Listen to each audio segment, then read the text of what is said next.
Folks, welcome back to the Jimmy O Show, Season 2, Episode 3. Very special episode for you here today with one of our offensive newcomers, Cam Wire. Cam, how we doing, bud? I'm doing pretty good today. How are you guys doing today? Very good. Cam's one of the only guests to ever make me look short. I'm standing up straight right now. He still got me easily. He and Joey Claybrook from last year. And then, of course, offensive coordinator Slade Nagle. How you doing, Coach? Doing great. Appreciate you having me. Great to have you, man. Been looking forward to talking to you. Of course, I guess you're the last original staff member of on-field staff, Coach Fritz. Yeah, that's correct. I'm the last guy. Derek Sherman, our running back coach, was actually on the original staff as an analyst, but left us for a few years, and he's back. So I guess he and I are the last of the originals. Yeah, y'all are the elder statesmen in the room. So, well, look, before we get started, folks, we want to make sure that people check out our website, ftwcollective.com, find out how you can support Tulane student-athletes in their NIL efforts through our collective. All the gifts, of course, are tax-deductible. In fact, we're now a public charity. For those of you who understand what that means, that's better than the type of charity we were before. The deductions are bigger. More different groups can give, so please check us out there. Also, the Charity Spotlight of the Week, we try to do this every week. Coach, we'll go with the United Way because somebody special to you is involved with the United Way. Is that right? Yeah, that's right. My wife, she works for United Way, and I guess she's going on about 4.5 years now, and the work they do is great. It's all over the city, and she stays busy. And a couple years ago with the hurricane, it was a ton of disaster relief work, and they do everything from, helping kids with backpacks and school supplies to you name it. They're kind of involved with it, and, it's a great organization. Yeah, that's awesome. And look, I talked to her a little bit about it before, but we want to, one of our big events for our guys, I do need to put some of this work stuff behind me where I can focus on it and get with her about doing some of them. Yeah, absolutely. For that, for sure. So, look, this is an exciting opportunity. It's kind of weird. It's one of your new guys here, right, Cam? And so this is keeping with our theme of sort of closing the page on last year and looking forward to next season. Mm-hmm. So, Coach Nagle, new title, although you spent a lot of time calling plays and working with Michael and the guys last year. Yeah. Just from a big picture perspective, we kind of expecting to see more of the same, something different. What are we looking at in terms of offensive sort of approach to the season next year? Yeah, well, I think every year kind of takes a twist and turn to mold itself to, the guys we have. And, we'll have a couple of different guys on the perimeter at wideout. And obviously we'll have someone new carrying most of the load at tailback. But, I think from a nuts and bolts standpoint and all those kind of things, everything's going to stay similar. And, as we go and as we kind of feel our way through and decide what we think we're good at and what, who do we need to feature, who can do what, I think you'll kind of see the offense take shape in that form. Yeah. One of the things I guess I saw as a fan and somebody, I was kind of close to the program, but, just what really seemed to be an emphasis last year was sort of figuring out, what do our different players do best, and sort of letting them do the things they do well over and over again, right? Yeah, for sure. And so Tajay Spears, fantastic sort of man gap scheme type of runner, and Sutton, and so we kind of drifted into a philosophy that kind of accentuated sort of what we did. A lot of counter, a lot of duo, not all that kind of stuff. And so I suspect the skill sets of the guys that they may not be the same, good talented players in the backfield, for instance, but right, the run game, I guess, would sort of be fit to that and to what guys like Cam do best. Yeah, for sure. It's you kind of have your offense and you install and you go through it, and we have zone runs, we have gap runs, we're a play action team, and like you said, our first approach is when we face an opponent is how do you scheme to get good matchups and good plays, solid plays versus what they do, but then how do you do it with guys that can do what you're trying to do and do it really well and get the ball in their hands. Right. So it's you're always trying to piece and match them together. But ultimately, when we're running plays, we're trying to create explosives and score points. And Right. the best way to do that is get it into the guys who have the ability to do it, get it in their hands. So that's a big piece of what we do. In fact, we go back, probably Tuesday, Wednesday of every week, and, certain plays get started with certain jersey numbers. And, that's that guy's play. We're trying to get him the ball. Yeah, that makes a lot of sense. And it's kind of almost like a professional approach too. It's less system and more about getting the right play call for the right guy in the right situation. Absolutely. Now Cam, I know it might be like picking your favorite kid for somebody like me who's got 4 of them. It's hard to do, but is it more? We get more joy out of the pass block game, run block game. What's our favorite? I really get more joy out of the run block game. It's a chance to be physical and try to take your opponent and just be able to move them off the ball. It's just something about moving another man off the ball that just feels so good, and that's the reason I love playing offensive line. We all do, and in fact, I wasn't necessarily always good at it, but that was my favorite part of being a tackle as well. Is because you're the aggressor in that situation, right? Like. As much as you could be a great technician and you take perfect sets and all that other kind of stuff, attack, a great hand punch, placement, and all that, you're still, in essence, you're being defensive, right? Yeah. Whereas you get to take the game to the opponent in the run game, and so that's what. Now as far you've been through spring, do you find, and not to. This is true confessions time. So if he's doing something wrong, you tell us. But do you like what you've learned in terms of the system, how it works, and the positions it puts you in, sort of to sort of whether leverage, angles. We always talk about angles, numbers, and grass. I don't know if that's a phrase anymore. That was always Coach Rod's thing. It's creating angles, numbers, and grass because we weren't very good up front. So we needed him to create all that stuff to put us at an advantage. Are you excited about the opportunities that Coach Nagle's offense presents to you in terms of dominating the run game? Yeah, I'm very excited about the offense. I like that we had the chance to go to a fast-paced offense anytime during the game, be able to catch opponents off guard and just have our way with the offense. And the offense is really good for me because it's catered towards offensive line with the run play action passes and the inside zone and the powder and the counter is just a whole different bunch of schemes that we run that's really good. I always like the counter. I got to be honest with you because either as a tackle, you're either down blocking, right? So you got a natural advantage usually in that situation, unless it's a real far reach. But typically, you're only going to get a call to your side if the down block's gettable. So it's a 3-tack onto the guard, go down, crash down, great, easy block to make.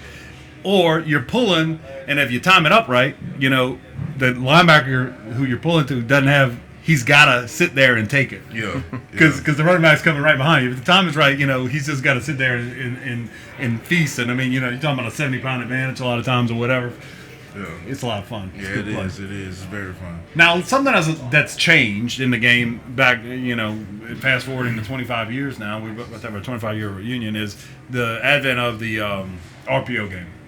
And, Cam, have you, in your time, you've got a lot of college experience, you ever get that flag for illegal man downfield? Yeah, I probably got like once or twice. I know for sure I got it one time, though.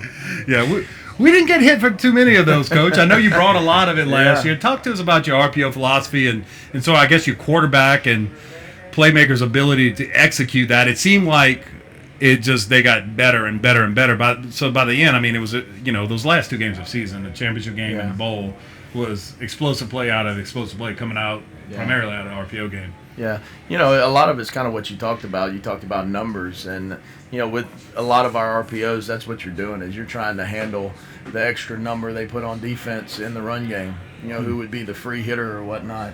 As far as those guys, you were talking about linemen downfield, we've been fortunate enough, knock on wood, that we haven't had too many of them called, but we try to put them in good situations where, hey, guys, like you're saying, you're blocking down, you're blocking out, you're covered. If you're uncovered, you're at least climbing to a backer that's fitting on you, and we've been fortunate with it, but that's kind of the approach with it is, you get in those situations where you call a run and they're loading the box and you wish you would throw it, or you call a quick game and then they're playing 2 high safeties and you wish you could run it. The RPO world kind of gives you the best of both worlds with that, but it takes time and guys getting on the same page and execution and all that kind of stuff. And you're right, I think we got better and better as the as the year went on. Yeah, and you brought something up that I want to follow up on before we go to. I want to talk about Michael, but Yeah. the I guess I never even thought about that. I'd imagine you're running RPO off of zone, it's probably going to be a situation in which you get that penalty more than with man gap stuff because you know your uncovered guys tend to be pulling, so they're staying behind the line of scrimmage. Yeah, and it's when you have like guard bubbles or uncovered guards and stuff like that. And really, in my experience, most of the time when you see it is when the quarterback double clutches the ball for some reason. Maybe he made the wrong read or his footwork wasn't right and those kind of things. But as long as it's in rhythm and it's done and executed correctly, you tend to stay away from those things. Yeah, and it makes a lot of sense. But yeah, that's interesting. I hadn't thought of it. And for the people at home, what essentially is if you got some wiggle room, but if they're blocking, just like as offensive lineman, you get a run call. You're blocking a run play. You're doing nothing different. Unlike with a true play action where you're going to fire off, make it look like a run for about 3 steps and stop. Yeah. On RPO, you're blocking the run play. And it's on the playmakers, right, to make the play in time so that you're not too far downfield.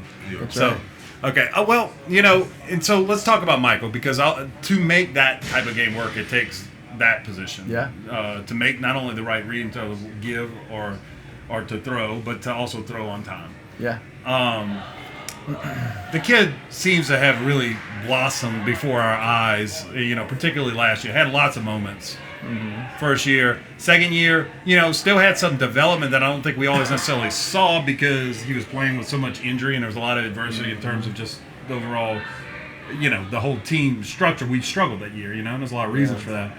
But last year, was a pretty good player early part of the season, but I mean the guy was absolutely lights out down the stretch. Yeah. What sort of, as you look at your quarterback and now you're his position coach, what do you see in terms of a guy like what's always been there in terms of his attributes he brings and what are some of the things that you've really seen blossom or mature over time with him? Yeah, I think what Mike has always had that's really good is he's so competitive. He's tough. He's a great leader.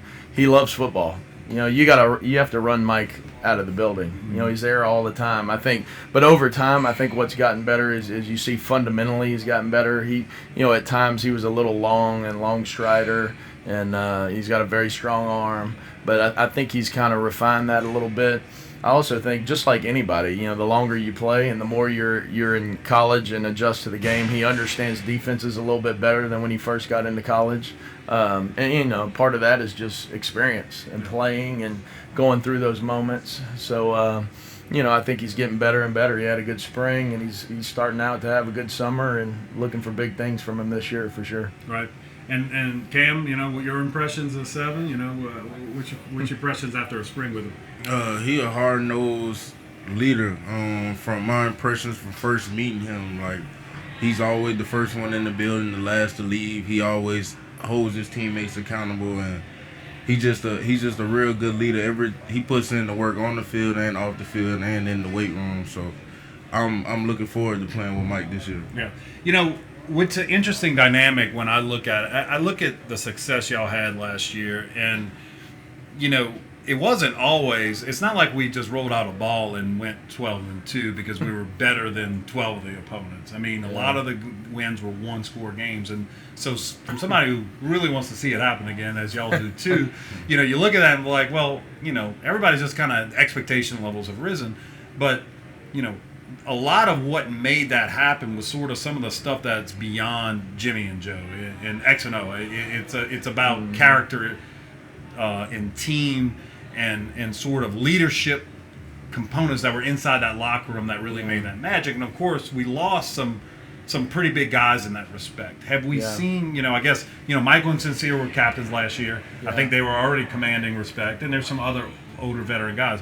But have we seen them sort of take that mantle of sort of replacing some of what you might have lost with Nick and Dorian and some of the other seniors? Yeah, I think so. You touched on it. I think the reason we were so successful last year is our leadership was unbelievable. We had great leaders on both sides of the ball, and I think another thing that really made us successful is the guys, they never got ahead of themselves. It was day by day, week by week, And, it really helped us, like you said, in some close games. Whereas, we won them at the end. And I think they followed the message from the head coach and both sides of the ball and all that kind of stuff. And I think Mike and Sincere are outstanding leaders. And, they've kind of taken the approach of leading the offense, but also leading the team. And I think you'll see some guys on defense step up. Yeah. I really do. It's, it's like anything, you got to kind of let the process happen and get into fall camp and get into the season before you really see that, I think, clearly start to define itself all the way. But I think there's a lot of capable guys on that side of the ball for sure. Yeah, it's not something you can force. That's right. It's got to come from inside the locker right. room in terms of who emerges in those roles. And you never know, Mike. It could be some of the guys who've been here. It could be some new guys. I mean, it just depends on how that fixes itself. But when you got a strong culture in which you're allowing that incubation to happen, you got a shot, right? Absolutely. You mentioned and that was the biggest difference last year compared to some of the other successful years you had here. 3 straight bowls before the 2021 season. But even in those years, it just seemed like it had to feel like, having been on staff, it's like, God, man, can we just win some of these close ones? It's always so close and not quite getting over the hump. Yeah. Until last year, now we're winning all those games. Was that something that you can attribute to any one thing, or just, I think it goes to several things. I think it starts with leadership, and that boils down to those guys leading the team and sending the message down to, hey, it's one play at a time, play after play after play, and just believing that it'll happen. And I think like last year, winning the K-State game, I think was huge for us because it put a belief in our football team that, like you're talking about, we've had some close games in the past that maybe we got right there and we didn't make the play at the end of the game, and it was a 3-point or 7-point game the other way. And I think it just all started with hard work and guys who were committed to each other. And, that's what leadership's all about. It's not perfect. There's no perfect science for it. But, I think that was the most impressive thing to me, is you never felt like our team, even when we got on a roll and mid to 3/4 of the way through the season, it seemed like our team stayed grounded, and each day was the mission. Each week that was the only game of the season. And, it was impressive to watch. And I think that filters down to all the young kids. And it starts, laying an impression on them, and hopefully we can carry that over. Yeah, you give me so much that I want to follow up on. So I want to go back to that K-State game, because to that point, Cam, you maybe you can go back and watch the film on it, but what was really impressive about that, well, many things, but when you talk about a team of 120 in terms of how it truly is an entire team effort. That was a abnormally hot game. There was one point where Dorian, Nick, and Larry Brooks, 3 senior or last year's starters, team leaders, were all in the locker room getting IV at the same time, and we got Slim Despaney coming up and making a huge stop. Zeus Machado's making huge plays, 4th down stops. I mean, it was all next man up, and Ivy Selassie had 14 carries Tajay wasn't going yet. Tajay was still dealing with some injury. Ivy had 14 carries for 60 tough yards or something. I mean, it was all hard fought. That was a great defense, But whoever it took, it got done, and that was a team culture win for sure, and makes sense why that would lead to much greater things. So let's touch on some other position groups. We got one unfortunate thing, Cam, in the NFL. The Saints used to do this all the time back in the 80s, back when they, games were won 20-17. You get a tackle eligible reporting. Somebody's reporting in 76, and then once a season, twice a season, they throw a pass to them. Now I know that's your dream, isn't it? Oh yeah, facts. But we can't do that under college rules, right? We can't throw it backwards, right? Yeah, we got to throw it backwards. We can't tackle eligible you and send you downfield or catch a pass. Did you know that? throw it to me backwards. Send me on the jet sweep. There we go. Get some crackbacks down. We call it from the 2. There you go. Let's get some cracks down and have him just sort of bubble out and go to work. What you think? I love it. Okay, we'll make that happen. So guys that would be necessary to make that happen, the tight ends, near and dear to your heart. We lost some studs. So how are we looking there in terms of tight end, in terms of what they bring to the run game, what they bring to the pass game? Are you excited about the guys that we have coming back and who will start this year? I really am. I think it's going to be a great room. You've got Alex Ballman, Reggie Brown. I think Blake Gunner has a really bright future. We have a young man, Chris Carter, who joined the program from South Florida. We got a freshman who we signed who I think is really athletic. It's a really good group, you know. We lost the 2 older guys that were here for a long time, and you know, to speak of what you said, they went through a lot of the tough times, you know, and then they finished on a high note. And you know, I just think in the room it was a really good culture, and I think you can see that carrying over. I think it'll be a really good room. It's got a little bit of everything in it. Some run blockers, some pass catchers, some guys that can do both.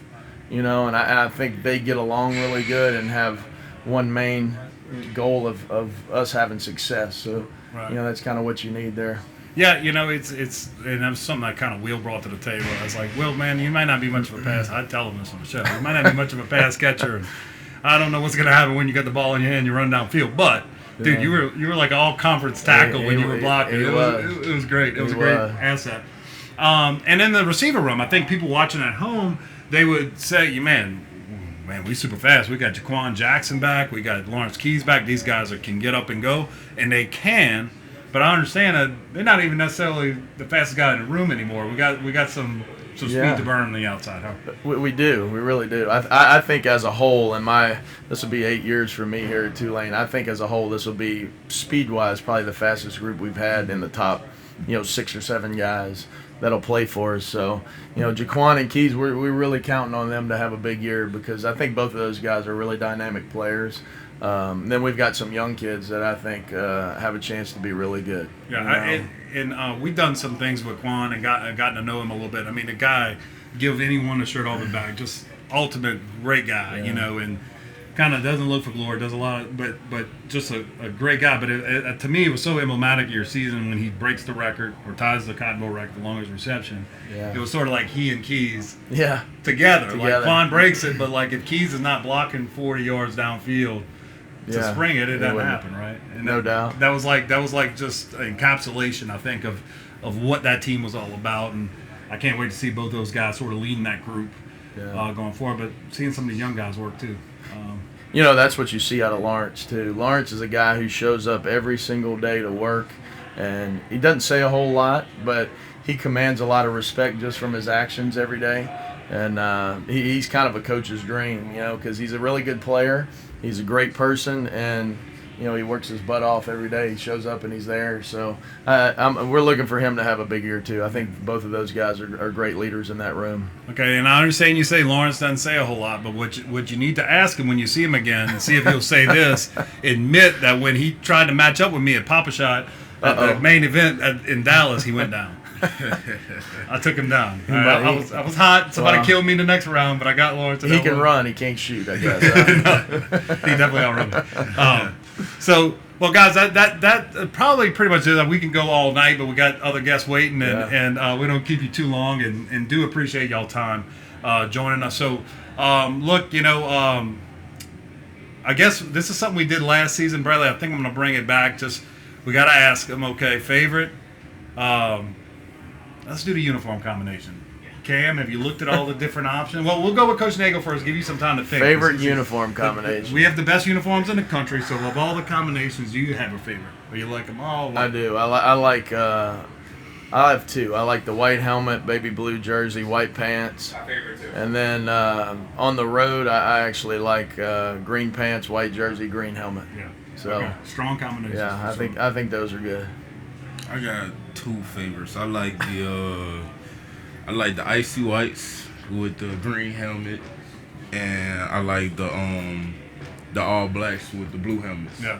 There you go. Oh, I like that all black with blue. Okay. You know what's a good combination was the one that got Michael on some of the posters. I think it's green top, blue pants, and blue helmet, I believe. Yeah. Yeah, that's pretty nice too. All the combinations pretty good. Yeah, it's a good colors to work with for sure. So, well, folks, that's going to do it for this show. Remember, please go to our website, check out ftwcollective.com, find out again more about these guys. You can still get your Team Like No Other posters. We may put those on discount. You can get them even better, but those are signed posters by all four of the team captains. Coach Fritz, great opportunity for you to collect something that can last forever to remember last season. And then we're going to get to work here real soon on making another Team Like No Other post it for next season, and hopefully there's another big bowl game in our sights. I know you guys will work hard for it. So, guys, thank y'all so much for coming on, Coach. Appreciate your time. Cam, appreciate your time. Thanks for having us. All right, roll wave. Thank you. Roll wave.